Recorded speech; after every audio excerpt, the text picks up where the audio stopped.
Let's get right to it. Let's bring in Americans for Tax Reform President Grover Norquist and Laffer Tengler Investments CEO Nancy Tengler. Thank you so much for joining us. Grover and Nancy, let's first to Grover. Okay, these headlines claiming Trump used the word bloodbath at that Ohio rally this weekend. Grover, if you watch it, we did. Why isn't the media saying it was talking about jobs and an economic bloodbath from Chinese car sales hurting American jobs? I mean, this is being ripped out of context. Even President Biden himself warned about this exact same thing. Because the establishment press does not want to talk about the damage that Biden and his taxes and his regulations and his lack of permits are doing to all American businesses. So they leap on anything other than that, clearly he's talking about the bloodbath of American businesses and jobs hemorrhaging from America. The press doesn't want to talk about that. They want to change the topic. So what Grover just said, Trump's been warning for months, Nancy, if not years, China will wipe out U.S. auto jobs. It takes thousands of fewer workers to make electric cars and gas cars. When you saw this, what did you think? The same thing, Liz. I mean, I think what Americans are starting to not listen because everything is so filled with histrionics and out of context comments. I think Grover's absolutely right. This administration doesn't really want to run on their economic agenda or their economic record. They want to change the subject, and they want to, really be going after Trump in terms of what he may or may not have said. It doesn't really matter. They just want it to be about prosecuting him. Yeah, I mean, it's getting ugly so fast, Grover. By the way, nearly 1 in 20 U.S. jobs are supported by the U.S. auto industry. It's the biggest creator of manufacturing jobs, nearly 10 million. Watch what happened. Watch former President Trump. Watch the media itself having used in the past the term bloodbath. The media is doubling down, saying what Trump did was calling for a bloodbath when it was about the economy and jobs. Watch this.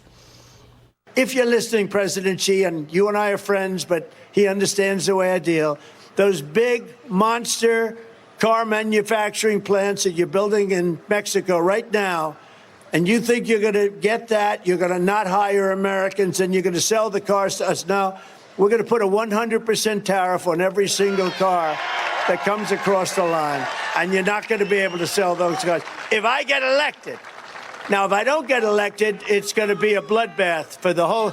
That's going to be the least of it. It's going to be a bloodbath for the country. And if this election isn't won, I'm not sure that you'll ever have another election in this country. But as Politico.com reports tonight on the, quote, bloodbath at the RNC. Headlines calling it a, quote, bloodbath. Effectively going to be a bloodbath. Not only is it going to be a bloodbath, but after they leave New Hampshire, it's a bloodbath on her home turf. That's really tough. And Trump has left a lot of corpses in his wake. I mean, we can count the bodies. Ooh, corpses in his wake. Count the bodies. Bloodbath. What do you think, Grover?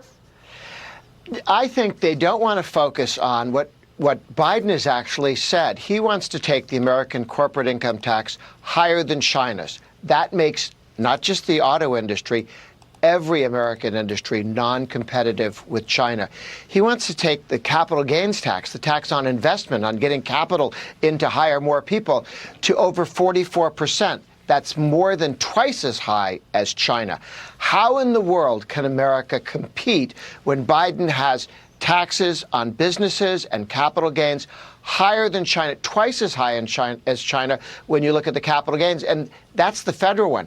Add California is over 14%. Yeah, that's a lot. And you're looking at more than half. That's a lot. So That's the real bloodbath there.